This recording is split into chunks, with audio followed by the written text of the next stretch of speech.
Idol, umabot na po sa 12,270 na pamilya o katumbas po ng 47,679 na individual ang naapektuhan po ng Super Typhoon Uwan sa lalawigan po ng Pangasinan mula po ng linggo ng gabi hanggang Lunes ng umaga.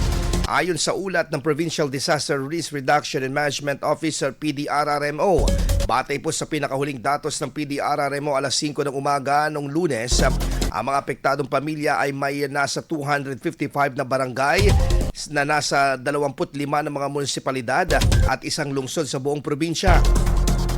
Ayon kay Pia Flores, pinuno po ng PDRRMO Emergency Operations, patuloy pa ang sinasagawang assessment kaya inasang madaragdagan pa ang nasabing bilang.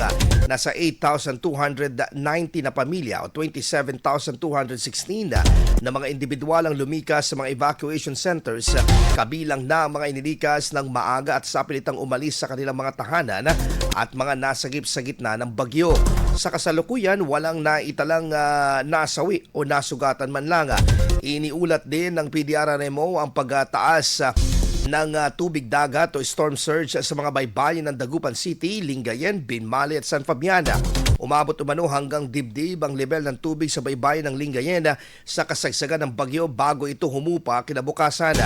Maraming punong kahoy, poste ng kuryente at ilang mga bahay ang nasira ayon sa mga ulat ng lokal na pamahalaan. Habang nagpapatuloy ang clearing operations sa mga kalsadang may mga debris at haranga. Ilang lugar pa rin sa probinsya ng Pangasinan nakakaranas ng brownout at mahinang signal sa komunikasyon.